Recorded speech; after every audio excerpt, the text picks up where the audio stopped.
Ndamira pamberi pedera mambogasi. Ndamira pamberi pamwe. Ndizvo chokwadi.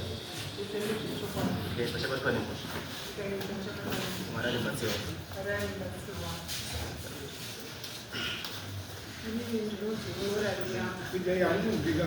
Inini ndinodzionoraria ndinogara musabuka pamutare ndine hama dzangu yakafa 28 yafa 28 yakasiya mudzimai ayasiya mudzimai uyu mudzimai wanga asina mari kwete kuti yanga iri mhosva kuti wanga asina mari asi zvadaro mudzimai uyu akasara ari pamba achigara saka akanga munhu ake atikuriri akakushera nomubatsiro ini ndobva ndambotaura ndine hanga yacho ndaiziva namba dzacho dzafoni kuti tingaita sei kuti munhu yabatsirike sinzi pakafa handa dzedu takataura kuti handa dzedu yakasiya taura kuti mukadzi uyu kana adini kana ndarara ndisipo mukadzi uyu unozoenda kumba kwavo nekuti panapa hapana munhu unozomushengeta ndataura nawo ndakataura naye akati tichazotaurirwa ndobva wagara hawana kuzotaura vatangogara zvakadaro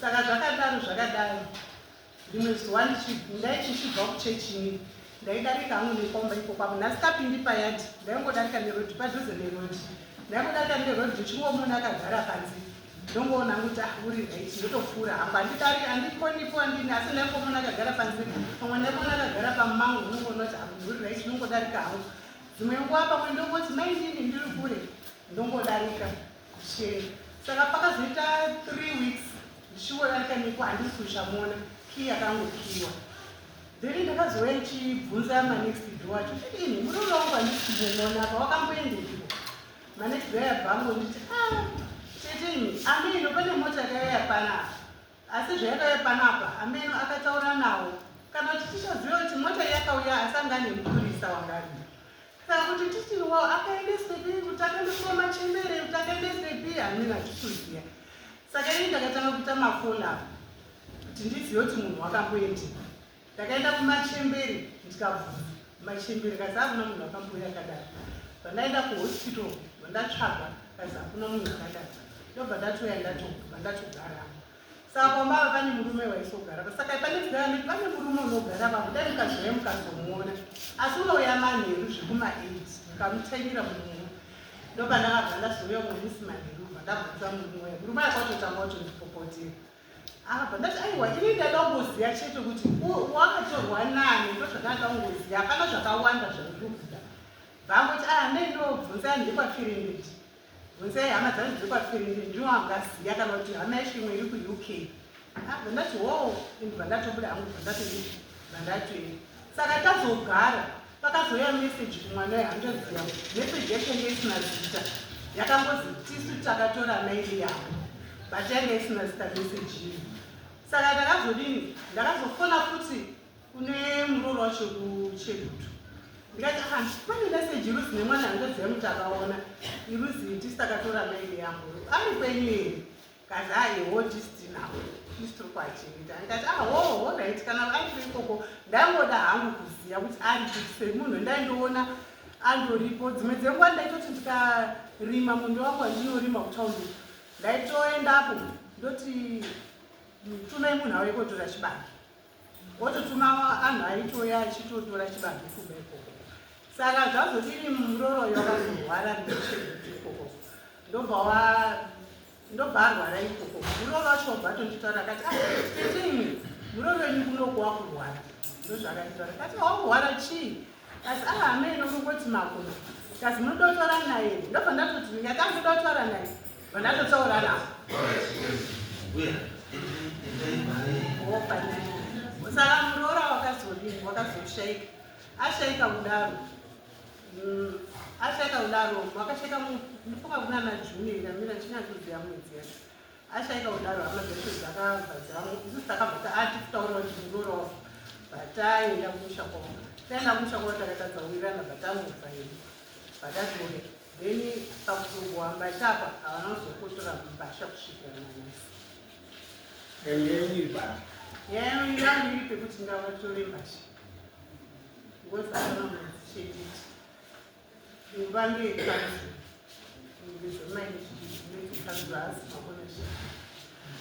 Aiwa, unozoona yenyewe. Umunanga tuwasikumbatazedzisa. Abichazivi akangoyeshure sipavanotudza kuti tunoramu Hama dzemunodiana. wekwapirire Ferere. Ndio wakatora. Saka akunombokuwa imbendea. mati iwo wekwapirire Ndio sutura hivi. wandowasutura ini Ndio sutura hivi. Aswakatora munhu. munhu akatora afa munhu atora munhu afa kudaro inini musi wakaibva munhu takabva tabva kumushopu tisina kuwirirana dzatadzikwa kubva ndakutobva kutsauni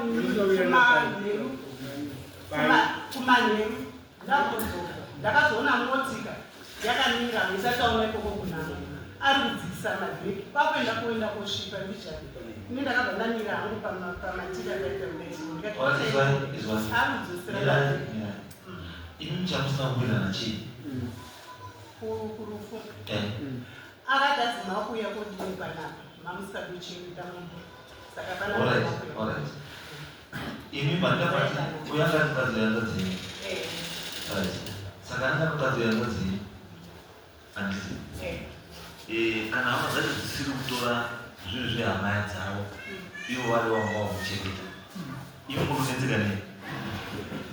chakutinesa umba ndekanzi inini ndini tinobhadhara umba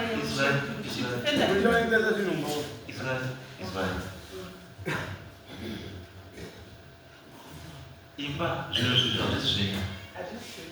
Anzwa. Imba isiri yani. Aisiri. Anzwa. Makadzi parufuma wingei. Anzwa. Mini kuti hamuna chekuita nemunhu. Anzwa. Imimi hondo yanotaura yemwika kuti hondo yako kuzvipinza imimi yekuenda kuorwa kuti zvinhu ngazvigoiwe hondo iri papi chaipo inini mambo hondo yamuchangamiri ndeyekuti umba ndekanzi umba haisi kuzikerei umba iri kuziya yepiki yamu saka everything chinoitika kanzuro inouya kumba kwedu kana muroro ipai kuita zvaiita kanzuro yechechinange inini kumba kuti muroro iri kuita zvakatuko ndova nehondo izwai kana muchiti imba ndekanzuro haisi yenyu ndekanzuro kaititeki inyu ndike munhu achiri kuida imba muri kuida here imba yenyu umba hatina basana tiri kubhadharira hebe umba isitikaregera kubhadhara umba inotorwa nekanzuro aiwa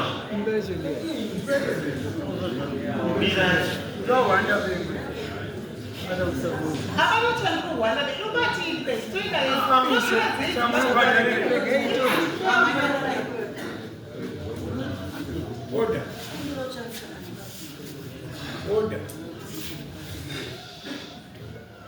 Amwira, imba isiri imba ngekanzuro. Anzwa. Chiri kuti mubhadhare. Anzwa. Inyanzi nezvinhu zvimuchi mukati. Anzwa. Mirai. Imba inozi yepiri yangu. Mini kuti imba inozi renyu. Mirai izvi. Tore chokwadi. Ndati chokwadi chiripo ndechekuti imba haisi yeimba. Anzwa. Kuti imba ivharwe. Regerai kubhadhara rendi ivharwe. Saka mukuregerei imba haisi yeimba. Hamusikuinda paimimi. Haisi yeimba. Musabhadhare zvekanzuro yeibhadhara. Ndamutoreindere ndimi.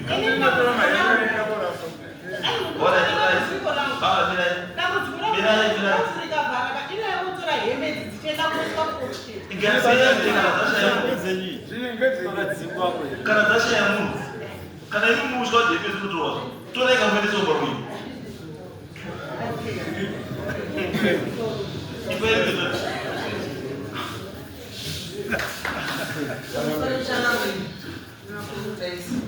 nyaya yekunetsa paisi nyaya yedu nekuti dzimba idzi ndedzekanzi dzinoitwa veomamuzini kuti festivoni yana nyaya yekunetsa isi yekuti imba, nyaya yekunetsa ndeyekuti ave vaferendendi havasi kuda kutora mbatya yeti vakatora munhu wavo achiri kurwara akafira mumusha mavo. Saka nyaya yekunetsa pana vaferendendi vakadzosa heni. Saka muromo wekunetsa ndekuti hanzi vari kutiti tiuye nemombe toenda paguwa ramai vemurora wedu tonokumbirira kuti hanzi mwana wenyu akafira mumusha medu. Ndopatakatisa hatingauye kane mombe toziva kuti kunopirei ende yeti mukuti tiende paguwa ramai vemunhu vakasofa kare kare tinotaura nawo chinhu ndopakunetsa. Saka vakati havasi kutora mbatya pamusaka pekuti vari kuda mombe nemai.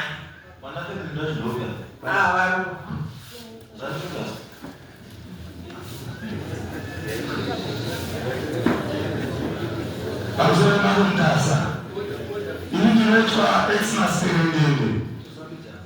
Uyu akafa uyu nditete handadzekwa kwavo. Wakarwara achigara kumaGreekers anga kuma 78 years. Wakasvika pakuda kutaura nekanzuro. Kanzuro yakanyora tsamba kuna mutoriti kuti takutora Kerala Perendende timuendese kumachembere. Wakati hazviti kuti tete wedu aendeswa kumachembere tiri vapenyu.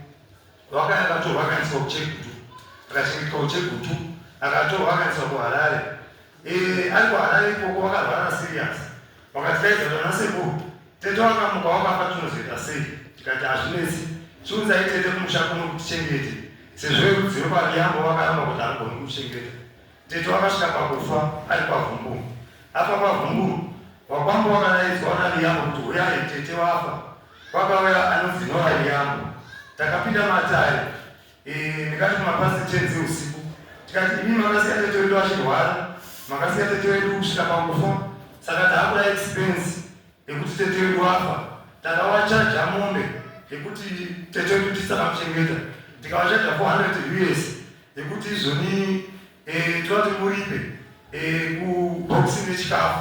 Tikawisa $50 yechikafu kuti zvakare zvataichengeta tete. Tiri ipapo takati tichaonesana mangwana kuseni tete wedu ari kumocha kuTsoto clinic. Nora yangu wakati izvoni regai ndifonere wamwe wangu kutitaurirayo. Takamuka kuseni nora yangu pasina. Asi takaona kuti tigare nemumochari hazviti. Takaenda tikatora tete wedu kumochari. Chatakatsidzirana pamusoro pendi takati hembe idzodzo dzaKerala Perendende hatisi kuzodzigowa kusvikira vanhu vekwaRiambo vatipa zvatiri kuda. Pakanga paine mwana anonzi Memboni yangu. Mwana uyu Memboni wakanga wakatsidzirana naRiambo naKerala kuti ndiwo akashava mwana wedu. Ndiye ane madetails ese ewafi yedu Riambo naKerala Riambo. Saka takaendeswa kuCivil Court, wakandisungisa ndaenda kuCivil Court ndikapuwa pepa iyi. Civil Court ikati imi muri vaRiambo, nyaya yenyu endai kwaSAPU. Kana matadzana kwaSAPU moenda kwaIshe, kana mazotadzana kwaIshe moenda kwaMama. Asi chakazondishamisa ndechekuti ndakaona Samuel akutoenda ndikasungwa kwaMama. Iwo waguma mukoti kuCivil Court kuti tichatsvaga mota inogona kutakura zvinhu zvekuti zviende kwaPerendende nekoripa miripo iyoyo. Chiri kundinetsa ini ndakuita maexpense ekutakura hama dzangu idzi vachingondisungisa. Iwo vari wane mhosva kusungisa tezvaro zvekuti hapana nyaya iripo. Iwo vakaguma kuCivil Court kuti wachaenda kwaSabhuku kuonegoshieta naSabhuku to wabvise miripo yatakataura woya nehembe togowa hembe. Wakati pamiripo iripo zvino izvi takasununguka kutotora hembe dzokuti gowe. Imba yatete hatinei nayo, kana iri yamebho kana iri yavo isina hatisi kuda imba. Nyaya yedu iri panyaya yenhumbi dzatete wedu, hatisi kugowa nhumbi kana wasina kubvira watipa miripo. Takarwadziwa natete wedu ihonzwa musha yavada kutiitira. Ndiwo mashoko andinawo tiri kupedza nguva.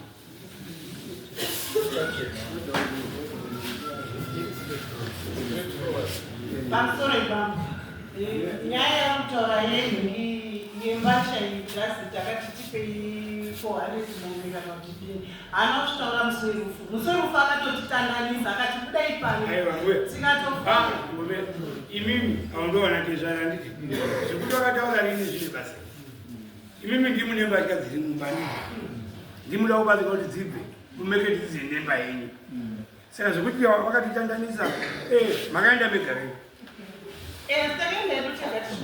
Saka izvezvo ndiri kukati maende mberi kutoteerera natezvara mbatya dzigowini zipe mbamenya hivi mukana matakadai tinobuda neanza aiwa inandi uri kusumuka kupikisa aiwa ndopisa pekuti nyaya ye400 akakuitaura pamusweru akaitaura akuda kugowa mhasha akatitaura musi wa1 January achiti tinyara kusoyeye teniuona mari zuva musi wa1 kusvika musi 11 kwadazotuda 400 indinoione chiwanhu chinoti munogara modopopera mukuwinda dzikizirei tabadhara pijana tichadai mukaoma musoro munogara nadzo imbisi kana kuti mazuva amatipa aya ari padhuze dai matipa nguva yakati rebei titsvake zvinhu zvoti zvoperera uyu muri makagara munotaura vakadzi muramba mutaura vakadzi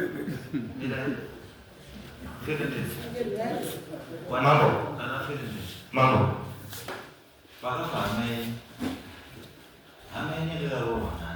Na yetu iliamo. Wakatosha. Waka. Saka wa muda utapata pana yangu mtaki toka kubadili shule za India. Tete wae. mkwangu nyoka Mkwangu nyoka basi. Wa mtu ni mtaki ndio ndio kuna kupata shule za India. Wanini na wali hapa? Manini wali? Mshishanisa msemo. Sisi tunaweza yapasha wanakuti. Iwewe. Kumshauri hakuna ngofio. Kwa hivyo. Hakuna ngofio. Kwa hivyo. Wakuni riziki ndio wangu badala ya usibadala mwanamke anataka kwa mkuu. Kazi wako mkuu. Hapana. Sasa si udodo mwapata. Au ripoti kuti. Si iwewe utu mtoto wa mama hizo zote kwa hospital. Is that practical? Isitendo watu negotiate nao. Iwewe national ndio badala lura ndio ndio kwenda. rakona zosino Nasi iwewe ndio akutenda badala lura ndio ndio kwa badala. Atipata. Saka si udodo tete akarorwa okumusha kwake. Akarorwa alikumsha kwake alimata mtu akeo udodo badala no. Adobadala mu biashara. Adobadala mu bora chiti ndio ndia. Chikule za mtu sukisa. Pamwe pachoka ngatite vanhu vatema mazwa pamwe pacho ngatite vanhu vatema. Let's not take advantage of other people's misfortunes to make money. This is not a money making venture. Fakwe munhu hani kuti muite mari navo. Mkwangu ile mbili makapoti matafu $100 kwa leo. Atina. Saka waodo tambadala hizo zile. Tamtsikore kunde kutaka chiki. Sasa iwe maya wako yo. Iwe maya wako akabare. Ado chini pande. Ndi. Si asika chini ni mkazo. Mkazi mtoro. Mkazo wako akamcheketa mnobadala chini. To lipa mara tezo. Dati mnobadala chini. Mombe. Ani. Oh. Ndocho wakwecho. Uto sisi wakwecho. Saka iwe kaitilo kitu kutanga zikuti muri zamenya kaurawa. Nadalia. Muruti ile munofana kubadala for doing what you are supposed to do. Kuchikita ameni. Maenda kuti techo la kumshaka kuye kuchikita ameni. Amataka zototola ya kutotola ni kanzo kwenye mwana. Si yanga kwa ni kanzo. Yakasha mshingezi. Yakasha mshingezi. Yakasha mshingezi. Ibi mama yani. Isuta yoti tetanga kawo. Akamulora asibo. Akamulora asibo. Ana mwana. Ana chi. Saka wono tu ya kuchikita. Mwana alipo anozimipo. Dai ndini. Ndo denda kanzo. Enisaiti ndio machimbero. Kumachimbero kwa kubibeti. Amotora tete kunofikise wana. No. Makatora tete kuzo ndo chikita amaye. But kana makuita this behavior yakuti makatora tete muitori nezvingurongwa kumashure kuti ngachingomutore malast days akaya akuda kufa kana azofa manje towabatire baba tete wako achikurova jaivi makamumwanisira shuga here tati tete wenyu achiri tete wenyu murume wakasati afa makamumwanisira shuga here wakaisara ngani ndiyo wakaendesa shuga here tete ndiyanekupa shuga ndaendesa shuga because ndaishanda mutare wachii ndaishanda mutare ndaitoenda tichitongo saka uruti iyo imhosva here kuti iwo waita kuona tete wako uchimupa mari haisi mhosva saka unodusaka mari yako wakwamba vanotizwira tsitsimba let's be realistic. Let's be realistic.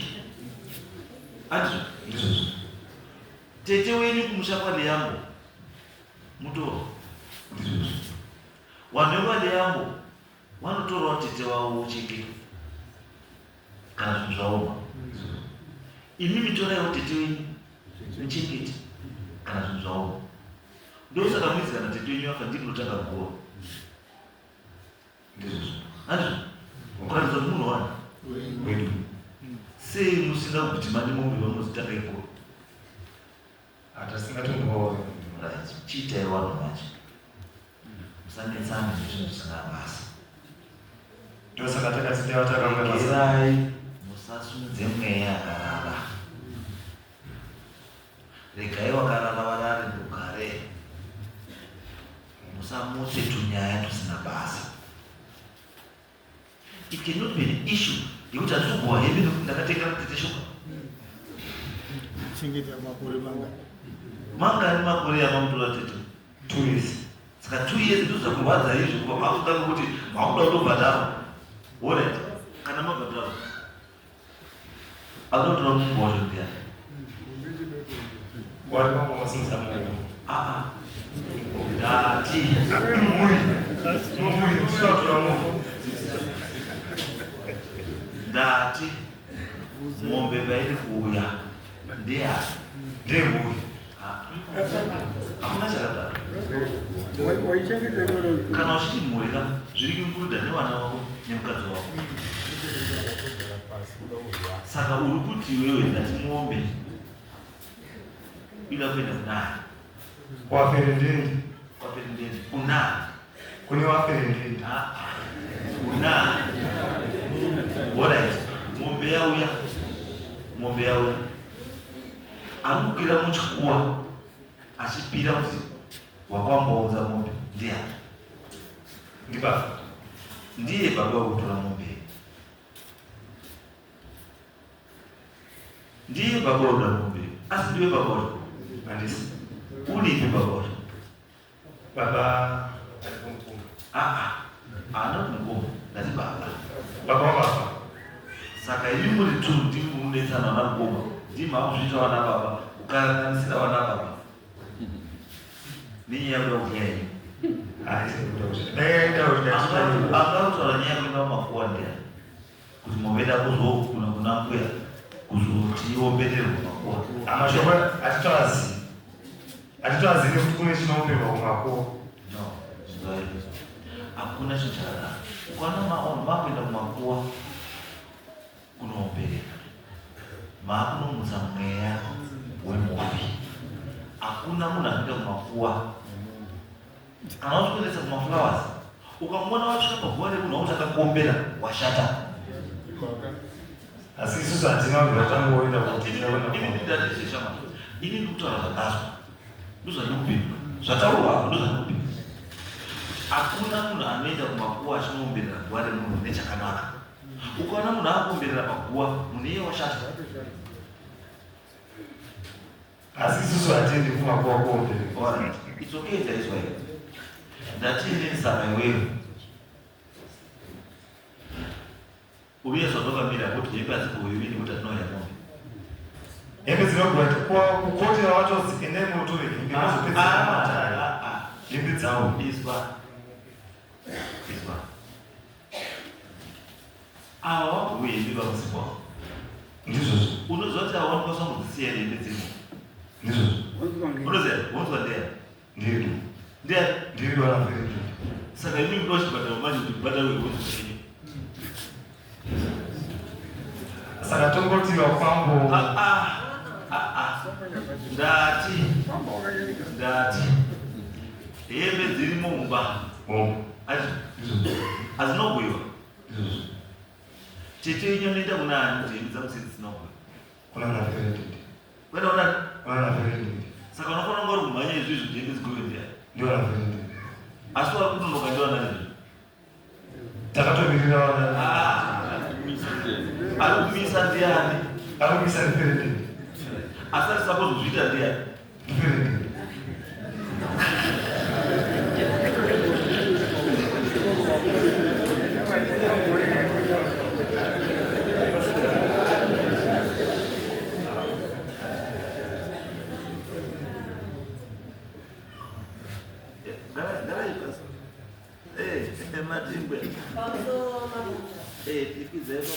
Inini ndini mai wemhuri.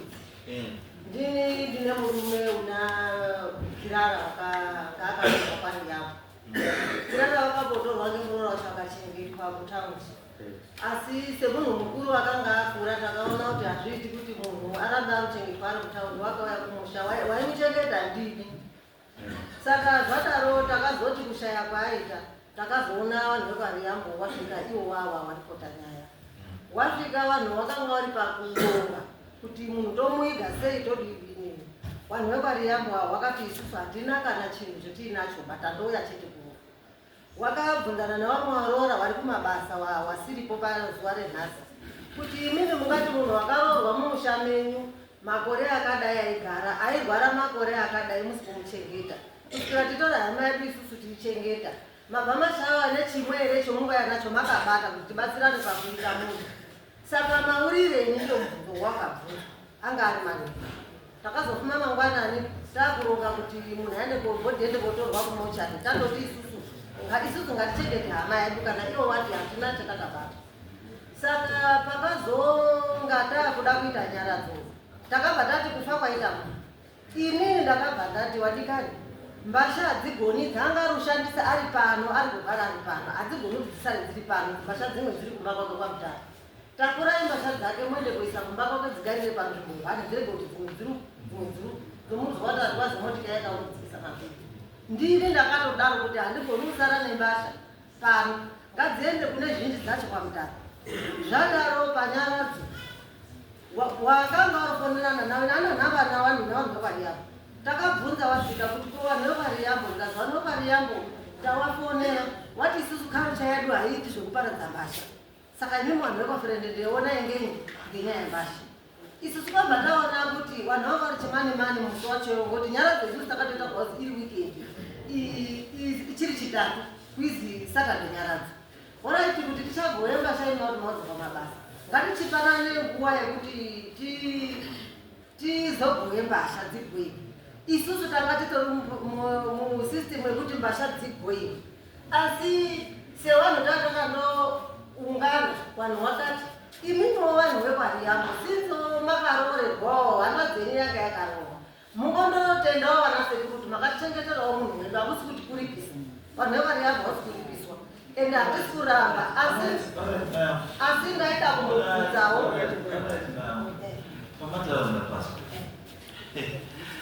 ndine mubvunzo pamurugwa hembe idzi ari kutora hembe dzacho ndiani urutora hembe isusu hembe takatiroda nditurai mubvunzo tisu ndati pamurugwa hembe ari kugoverwa hembe dzacho ndiani tisu wanani vanaferendende vanaferendende. Saka wamuda kuti mubhadharise kuti mugowe mutore hembe dzenyu ndiani hatisi kuti wabhadhara. aiwa pakudiwa mombe ka Aiwa hatisi kuti wabhadhara. usamude muda kupada mombe ka $400 mombe Wakazi bhadhara iwo padoko pekutenda kuchengeterwa munhu haasi waomba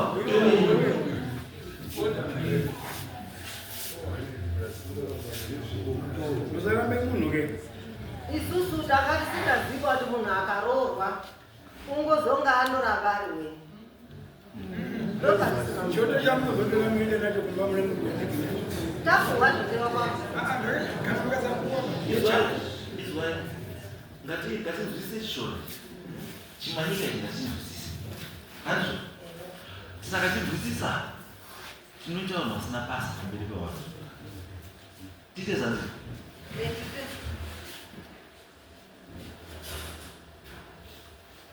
panogoyiwa mbatya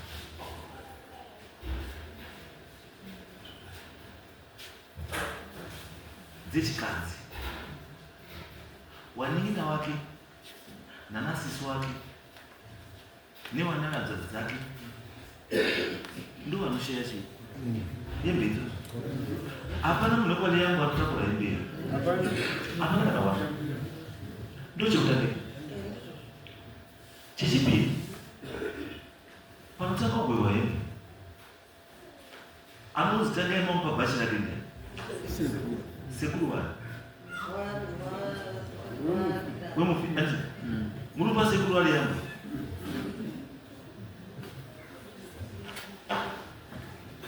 chechitatu muri kunzi imini andi uyai tigoye hembe andi chinokwanisa kutaura nepfungwa yangu chete andi kuya kokusuma iyo kuratidza iva nehembe dzimwana vedu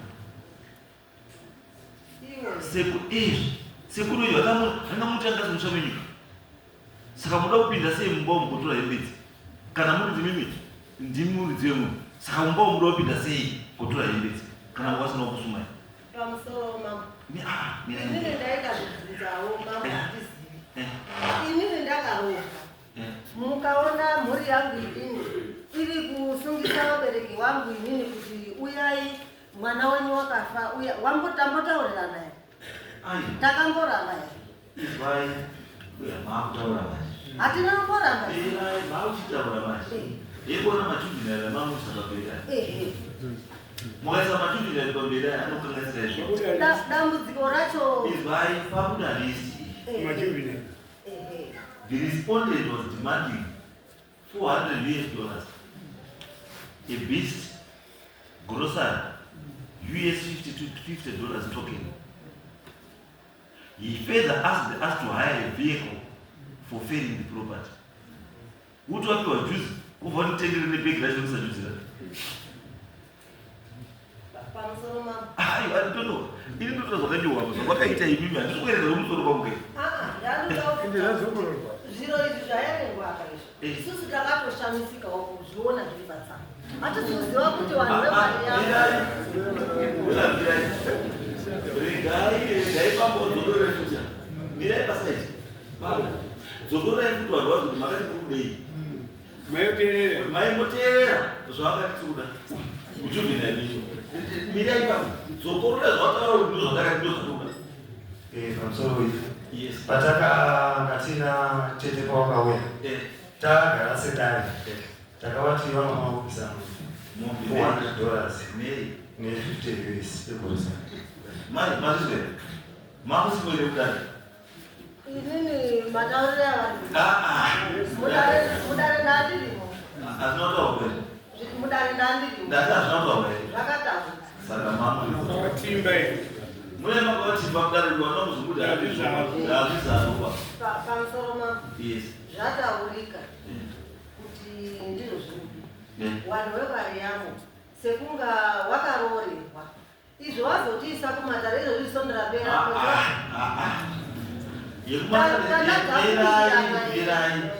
yekumatare siyanana because chamusiri kuappreciata tikakalkuleta mari yakabhadharirwa amai ichigara pari kuenda kukanzwa ichibhadharirwa natete tikaikalkuleta mari yacho kuti imari iyi pane here akamubhadharira tete mari rendi kukanzwa no ndati aripo here kumhuri kwenyu akamubhadharira tete rendi tete waibhadhara ega baba ashaika aibhadhara ega baba yashaika pana nebo ndakerebhu ndo waibhadhara Mina buya. Muna. Na ni mbona kile boy bana. Mainyale. Ndiko kuto zimulizia na ndo room number mbele kati. Ngati? Muneza room number. Ya. Yati. Yakira. Andizi namba yakasima pano. Kere bono izia. Unoizi. Mbia sasa ni kwa mapema. Unoizi wako. Wala itatopeza ile mbia. Itingatopeza nguo. Nyaya bonde utwa muteza zviti. Chino ndeche nyinji. Go and sit down wakasha ino. Wakasha uplay party ya mtoto waiti. Makagarisika zvakanaka. Zvekuendesa na kumakoti. Haisiri chiwanga. Andina mazvabwera. Haisiri chiwanga.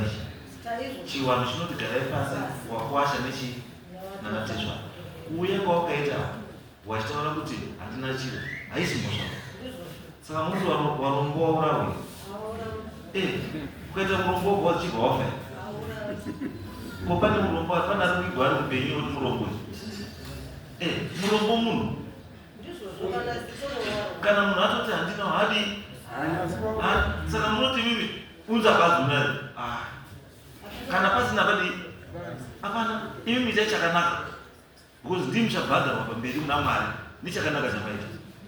Tokuti munoisira kuti ningire kuti ningi ushabhadhara. Ayo. Imi play your part. Mugara basa. Moita zvoda kutwa. Because already muchaita necessary cost. Because kana mubhadhara imba, mubhadhara imba ndekecheketa rubi. Uno webiwo. Kubhadhara rent. Yekubhadhara mune hembe dzina kugoyewa dzino. Ise zvekumise munhu imo moto yawatendo. Hai, chizwa alright. Kana makaura izvita zvizwa. Rini. Alright. Uya chigare pasi mbuyeni. Yes, bound. Ndinawe kugoa hembe mtaute. Nditete wamba kashema. Emmanuel Ferendeti. Takapatana nezvazvo zvekugoa ndezvo. Asi dambudziko rakaita kuitika nderekuti wanali hapo wakati isusu tinobva kuZambia. Malawi. Culture yedu hatiparadze hembe. Saka iri nayo kuparadza hembe tatakatoramba kuti maybe tinokwanisa kuenda kutora hembe dzatitoiri isusu mumba. Of which iwo varuti havagoi hembe zvichireva kuti dzemurume wake Clara dzahembe dzinenge dzirimo futi. Tozobatwa nemhosva yekuti isusu takazamanisa hembe dzatete wedu nedzemurume wavo. Ndombe kutanga. Pechipiri changamire pana ndisikumbiro hangu kuti ndizwisise nanali yangu. Wanali yangu hatifungi kuti pane pakamboya kumba sefamily tikagara pasi tikawarambira. Asi kuti zvinhu zvekuti watangira hawo kumata.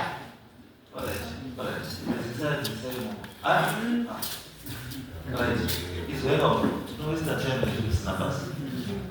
Imi mite zvitsika yenyu. Wanali yangu ita zvitsika yawo. Ende kumba munotora hembe dzehana dzenyu. Autora hembe dzehana dzavo. Kana dzichirimo. Ndo kana dzichiri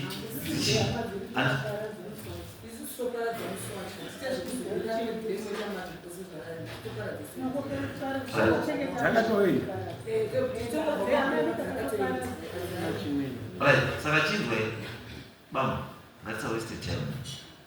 Ndikuzama Chine mugare pasi mumboye hembe. ndachida kumbozwisisa changamire. Nokuti tinozobva muno futi takakuita confusion. Ndachida kuzwisisa pamuri kuti mimi tiende kugoa hembe. Isusu tiri kuenda here kunotora hembe kana kuti iwo ndo vachakuzotipa hembe dzambiri. Nokuti isusu hatizozviziri kuti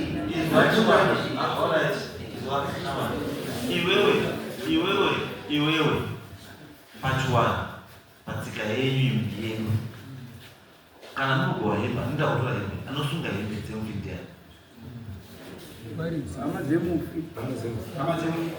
saka hama dzemuvhindi tisu saka sunga hembe dzemuvhindi pana ndichirera chakamire ndipo papo pekuti isusu tikasunga hembe dzatisuziva nekuti vakati culture yavo havagoi hembe saka vatifunira pachena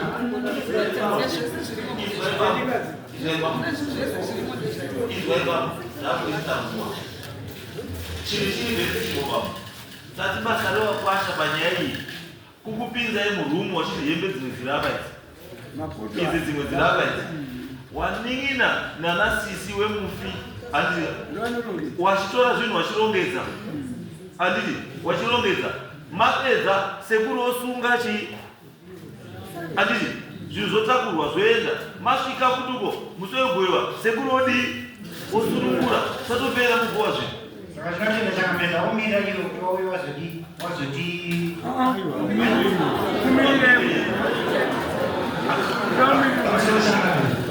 pamusoro changamiri titaura nefinal decision yanapresident ndakamira wanapresident nawo vaita isusu tatakarasika saka nawo vaitava kuita makombere kuti tiri semhuri takadai tigore mhuri atingazvigori takutokumbira wakwangu toona neyambo kuti tichiunganidzane toenda totora hembe dzatete wedu tobva tangogowa zvapfuwa saka takuvakumbira kuti dai zvaita timiriwo hedu vamwe vari kuona south africa kuwanouya kusvika tongamba kuti munagasti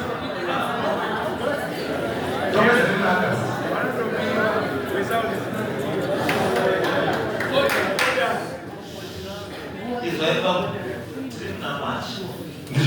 March, April, May, June, July, August. Hafu yegore. Anenge arikubhadhara revenue. Ari parikubhadhara. No. Usanyepere, usada kuti usanyepere kwa. Usatemi basa yavanhu, usada basa yavanhu. Tokumbira toisa muna chinhu. Mira. Chinhu ichi mukaona chakuya kudare. Mukaona chakuya kudare. Ini zvichatora nguva. Uyu munhu akafarira. Wakati mna last na machi. Saka each means izvo ane gore yake. ndizvozvo. Yeke dzake dzisina kubuda. Ndizvozvo. Hazviiti. Because gore kutopera kunobva raitawo. Maitona kama kutobika cheno. Takatiza nyara dzebasi. Nyara dzinoitwa after 4 days. Asi cheno rainoitwa mvura yekutanga ikangonaya. Gore dzapera cheno rainoitwa after a year. Zvakanaka makuti akumbira kuti vauya hawakwanisi wedu wosuma kuti vanafendi ndo gore mhuri tobva takaenda vamambo ndo kwauri vana uri vamambo vana unodzike tiri kuti muruzvera tiri kuti panogweva hembe anenge asipo panonzi hembe yake inoturikwa anotorwa hembe yake inoiswa ozopiwa hembe yake paanouya. Hazvire kuti munhu yanonga aripo physically asi chinhu chakanodii anotorwa. Imi muchibuda pana chibva yakabuda padzava mavanogara panze nanasile yakuwasha ipo pa mavati pana date yekuti mukuenda kukowa hembe yake before April. Handi next